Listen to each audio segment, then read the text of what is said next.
दृष्टि ज्ञान विज्ञानी, नई दृष्टि मोक्ष प्रदानी, नई राह क्रम मार्गी, नई राह हो दादाई। जय जय स्वस्वरूपम ज्योति, अहो प्रत्यक्ष है ये ज्ञानी। जय जय स्वस्वरूपम ज्योति, अहो प्रत्यक्ष है ये ज्ञानी।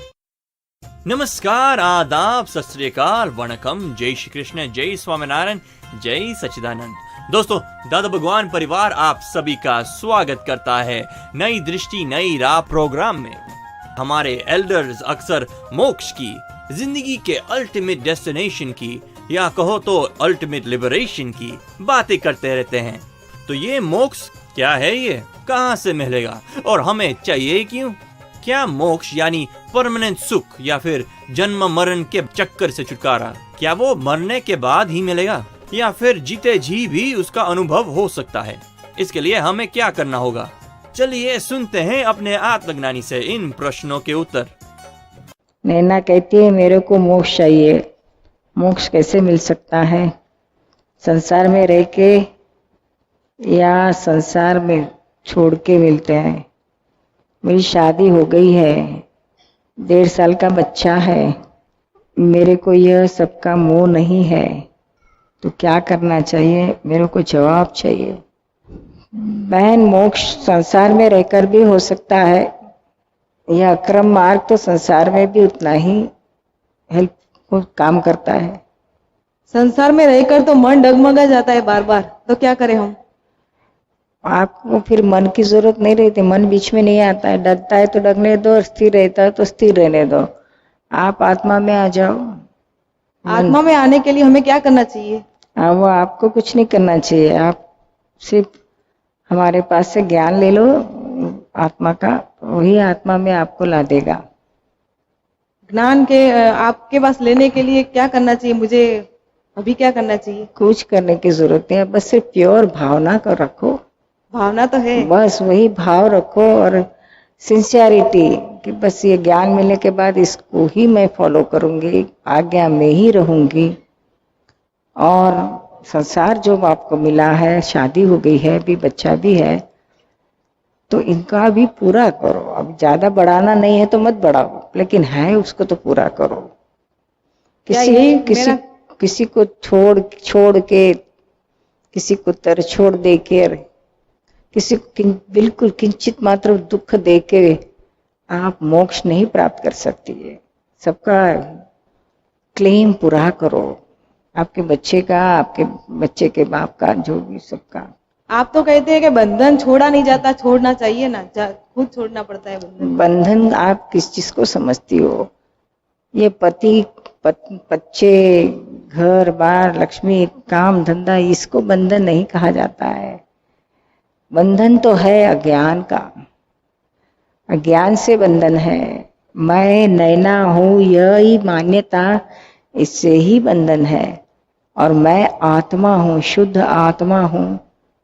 यदि यह ज्ञान में रहे, मैं नैना ही नहीं हूँ, मैं तो आत्मा हूँ, शुद्ध आत्मा हूँ। फिर नैना किसी की पत्नी है, नैना किसी की माँ है, किसी की बहू है, किसी की बेटी है, तो नैना को रहने दो। नैना ने जो जो कर्म अपने बांध के लाए हो उसको छोड़ना तो पड़ेगा, तो उसको छोड़ो। हाँ, आत्मा अपने ज्ञान में रहकर इन सारी चीजों को रास्ता बताते जाएगा। आत्मा किस तरह से छूटना, किस तरह से निकाल करना, समझ में आया नहीं? ज्ञान से ही बंधन से छूटा जाता है, पति को, बच्चे को छोड़ के नहीं। बंधन तो अपना खुद का ही है, अहंकार से है, ज्ञानता से बंधन है। मुझे अहंकार कोई बात का है ही नहीं। लेकिन मैं नैना हूँ ये तो मानती हो ना? मैंने तो नाम ही दिया है, सिर्फ मुझे मालूम है कि मैं एक आत्मा हूँ। हाँ, लेकिन अगर कोई किसी नैना को गाली दे, उसके लिए बुरा बोले, तो असर होती है कि नहीं? कोई बार हो जाती है, कोई बार नहीं होती। आप तो जब हो जाती है तो आप नैना ही हो, आत्मा नहीं हो। तो आत्मा का ज्ञान प्राप्त करने के बाद, ज्ञानी की आज्ञा प्राप्त करने के बाद ही मोक्ष का रास्ता मिलता है। समझ में आया ना? तो ये ज्ञान ले लेना, परसों है, बाद में सब ठीक हो जाएगा। और बच्चे का, पति का, सबका अच्छी तरह से संसार निभाओ, अंदर से निर्लेप रहो, बाहर सब नाटक के तौर से करो, सब होगा। आप सुन रहे हैं नई दृष्टि नई राह। दोस्तों, आज हम बात कर रहे हैं दुनिया की अल्टीमेट सच की। जी हाँ दोस्तों, आज हम बात कर रहे हैं मोक्ष की, मुक्ति की। तो ये मुक्ति क्या है? कौन देता है हमें मुक्ति? क्या मांगने से सभी को मुक्ति मिल जाती है क्या? मुक्ति हमें किस से पानी है? संसार से, जन्म मृत्यु के साइकिल से, लोगों से, परिवार से, रिश्तों से, या अपने आप से? इन सारे सवालों के जवाब जानने के लिए सुनते हैं हमारा अगला सेगमेंट। मोक्ष के लिए खाने से बंधन हुआ होगा तो नहीं खाने से मोक्ष हो जाएगा। तो मोक्ष का कारण क्या है? किस चीज से बंधन हुआ था? ज्यादा खाने से बंधन हुआ तो नहीं खाने से मोक्ष होना चाहिए। कितने लोग नहीं खाते फिर भी मोक्ष हुआ उसका? होता है? अरे दिखते ही है, कितने 2-2 महीना नहीं खाते तो भी मोक्ष नहीं हुआ, क्योंकि क्रोध मान माया लोग तो हो ही जाते हैं। तो बात क्या है? मोक्ष के लिए अज्ञानता से बंधन हुआ है, ज्ञान से मुक्ति होगी। क्रिया से बंधन नहीं हुआ है। ये शरीर को देखो, 2 प्रकार की बातें हैं। ये नौकारसी, पौरसी, उपवास, प्रत्याख्यान जो करते हैं क्रमिक मार्ग में, उसको धर्म बोला जाता है। अधर्म और धर्म 2 शब्द है। धर्म से आप ही सोचो, बहुत प्रकार के धर्म किए तो पुण्य बंधन होगा कि नहीं होगा? और होगा। पुण्य होगा तो पुण्य का फल संसार में भुगतने के लिए आना ही पड़ेगा कि नहीं? आना पड़ेगा। तो फिर मोक्ष होगा कभी? तो मोक्ष नहीं हो पाएगा। यानी पुण्य और पाप दोनों के फल संसार में आके भुगतने पड़ते हैं। तो तीसरा शब्द है पाप और पुण्य से मुक्ति, कर्मों से मुक्ति, तो ही मोक्ष होगा। तो फिर ये पुण्य, ये धर्म में पुण्य का रास्ता बताया है, मोक्ष का नहीं है। मोक्ष का रास्ता अध्यात्म में बताया है। तो अध्यात्म और धर्म में क्या अंतर है? अध्यात्म यानी आत्म सन्मुख होना, सम्यक दर्शन प्राप्त करना। सम्यक दर्शन, सम्यक ज्ञान, सम्यक चारित्र, सम्यक तप, वो मोक्ष मार्ग है। और ये धर्म में जो क्रिया बताई है वो पुण्य का पार्ट है। तो फिर इसको चालू रखना है क्या? आपको रखना है तो रखो, मगर हेल्थ को अच्छा रखने के लिए करते हो, मोक्ष के लिए नहीं है ये। मोक्ष के लिए तो ज्ञानी पुरुष की आज्ञा वही धर्म, ज्ञानी पुरुष की आज्ञा वही तप। शास्त्र में मोक्ष के लिए यही मार्ग बताया।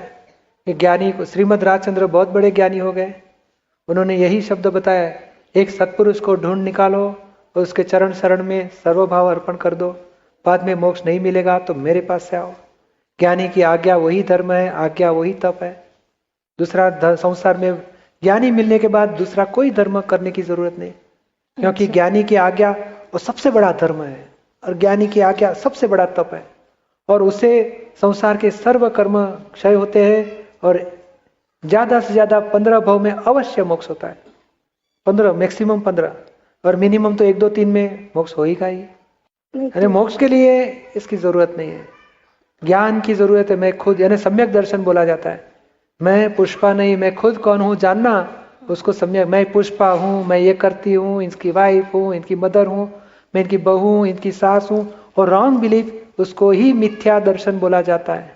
मैं जैन हूँ, मैं उपवासी हूँ, मैं एकादशी करती हूँ, मैं ये हूँ, मैं ये हूँ, मैं करता हूँ, वही मिथ्या मान्यता, उसको ही मिथ्या तो बोला गया। और सम्यक दर्शन किसको बोला जाएगा? मैं खुद कौन हूँ, मेरा स्वरूप क्या है, मैं आत्मा हूँ, मैं अनंत ज्ञान वाला हूँ, मैं अनंत दर्शन वाला, अक्रिय हूँ, ज्ञाता दृष्टा हूँ, वही आत्मा स्वरूप, उसको ही सम्यक दर्शन बोला जाता है। तो समझ में आया? आप सुन रहे हैं नई दृष्टि नई राह। मोक्ष का स्टेज जागृति लक्ष्य प्रतीति कृपया समझाइए। मोक्ष का स्टेज, मोक्ष का यानी एब्सोल्यूट स्टेज आ गया, तब मोक्ष बोला जाता है। और उसके पहली बिगिनिंग कहाँ से होती है? मैं राजेंद्र ने, मैं शुद्धात्मा हूँ। वो ज्ञान जब आपको मिलता है तो उसको ज्ञान लेने से आपका कारण मोक्ष शुरू होता है। मोक्ष 2 स्टेज में है, एक कारण मोक्ष, एक कार्य मोक्ष। फर्स्ट स्टेज का मोक्ष यानी कॉजिस स्टॉप होना, और फर्स्ट स्टेज का मोक्ष है कॉजिस स्टॉप होना। कॉजिस कहाँ से होते थे? मैं ही राजेंद्र हूँ और मैं करता हूँ। कर्ता भाव से कर्म बंधन होते थे, अहंकार से। तो जब अहंकार छूट जाता है, अहंकार कैसे खड़ा हुआ था? अज्ञान से। तो ज्ञान मिलने से अज्ञान चले जाता है, अहंकार चले जाता है। और ज्ञान मिलने से फर्स्ट स्टेज का मोक्ष शुरू होता है, दुखों से मुक्ति हो जाती है। और बाद में राजेंद्र तो है अपनी जगह पे, मन है, बुद्धि है, चित्त है, अहंकार है, वाणी है, शरीर है, उससे जो भी संसार के कार्य होंगे वो धीरे धीरे खत्म होते जाएंगे, क्योंकि नए चार्ज स्टॉप कर दिया, पिछले डिस्चार्ज खत्म हो गया, तो एब्सोल्यूट आत्मा बाकी रहेगा। एब्सोल्यूट स्टेज ऑफ सोल, उसको अल्टीमेट साल्वेशन बोलते हैं, आत्यंतिक मोक्ष बोला जाता है। अभी वो बिगिनिंग का मोक्ष जब हुआ, फर्स्ट स्टेज, उस टाइम पे आपको ज्ञान मिलता है। तो ज्ञान जब आपको 2 घंटे में जब देते हैं तो उस टाइम पे ज्ञान है, ज्ञान केवल ज्ञान का लेवल का, मगर पाचन नहीं होता है, दूज का चांद जितना होता है। तो वो अनंत अवतार की अमास चले जाती है और दूज का चांद जितना जागृति शुरू होती है। पर ज्ञान मिलता है जब, तो 1 घंटे जब आप बोलते हो, यहाँ 1 घंटे आपको बुलाएंगे ज्ञान वाक्य, आत्मा अनात्मा का भेद ज्ञान के लिए वाक्य बुलाते हैं। तो वो बोलने से आपके आवरण टूटते हैं और आपको अनुभव टच हो जाता है, और आपको अनुभव रहेगा नहीं अखंड, पर गिर के प्रतीति और जागृति वहाँ तक रहेगा आपको। यानी प्रतीति 100% आपको बैठ जाएगी कि मैं राजेंद्र नहीं हूँ, मैं शुद्धात्मा ही हूँ। ये लक्ष्य में रखना पड़ेगा, तब रहेगी प्रतीति ना? नहीं, प्रतीति यानी 3 मैं आपको बताऊँ। प्रतीति यानी एक एग्जाम्पल दूँ आपको तो एग्जैक्ट समझ में आ जाएगा। समझ लो यहाँ भगवान की फोटो रखी है, तो दिया करते हैं ना अपने, तो नहीं थोड़ा घी डालेंगे वो बना के, रुई की बाट रखेंगे और जलाएंगे। तो छोटा बच्चा रहता है ना, 1 साल 1.25 साल का, वो देखेगा, बोलता है मुझे दो, ये क्या है, चलो पकड़ने के लिए दौड़ेगा। तो अपने क्या बोलते हैं उसको, टच मत कर, ये तो जलेगा, आग लगेगी, गर्मी हो जाएगी, जल जाएगा। तो समझता नहीं है, उसको कितना भी समझाओ नहीं समझेगा। तो अपने जो बुजुर्ग लोग होते हैं वो क्या करते हैं, दिया को भी लेते, बच्चों को पकड़ के नीचे से टच करते, हाँ जल गया, तो ऐसे हो जाएगा, चलो। तो ये अनुभव टच करा दिया, बाद में उसको छोड़ दिया और दिया रख दिया, तो अभी दिया के पास खुद नहीं आता है, धीरे से दूर चला जाएगा। क्यों? वो तो जलाता है, वो जलाता है, उसको लक्ष्य बैठ गया, लक्ष्य बैठ, क्योंकि अनुभव टच होने के बाद में ही लक्ष्य अपने आप रहता है, और लक्ष्य बाद में आएगा। हाँ, और 2 दिन दिया नहीं रखा तो खेलेगा, इधर उधर घूमेगा, और आप कुछ दिया सली लेके आए, सब मोमबत्ती लेके आए, दिया जलाना चालू किया, वो देखता है वो धीरे से चलने लगता है। तो 2 दिन भूल गया था, तो उसकी प्रतीति में था। प्रतीति यानी ख्याल, भीतर में ख्याल, यानी पहले जागृति थी, बाद में जागृति आ गई, तो भीतर में तार होगा तो ही जागृति आएगी, वो प्रतीति बोला जाता है। यानी वो दिया जब उसको टच हो गया, उसको अनुभव बोलते हैं। बाद में दिया अलग है, खुद अलग है, मगर अनुभव उसको लक्ष्य में रहता है, लक्ष्य को जागृति बोलते हैं, और प्रतीति को ख्यालात बोलते हैं। समझ में आया? जी। तो ये आपको ज्ञान लेने के बाद, आपने ज्ञान लिया है जी, हाँ, तो आपको प्रतीति चालू हो गई, लक्ष्य जागृति कम ज्यादा होते जाती है, क्योंकि कर्मों का फोर्स आता है, जागृति कम हो जाएगी। कर्मों का फोर्स जैसे समझ लो हमारे पास लकड़ी है, तो कुछ दबाव आ गया, तो दबाव आने से लकड़ी बैंड हो जाती है, स्थान नहीं छोड़ेगी, दबाव कम हो गया, वापस खड़ी हो जाती है। तो ऐसे ये ज्ञान के बाद जागृति डाउन हो जाती है, पर उसका स्थान नहीं छोड़ती, धीरे से कर्म का दबाव कम हो गया तो वापस जागृति आ जाती है। यानी वो जो स्थान नहीं छोड़ती है, वो प्रतीति 100% हो गई उसके वजह से, नहीं तो फिर चली जाती थी, वापस आती ही नहीं थी जागृति। आप सुन रहे हैं नई दृष्टि नई राह, जो सुलझ जाता है जिंदगी के हर सवाल को। Wow, what an enlightening segment. दोस्तों, आज हमने जाना सच्चे मोक्ष की परिभाषा। परमानेंट हैप्पीनेस का एहसास ही मोक्ष है, और उसकी शुरुआत होती है ज्ञान के बाद।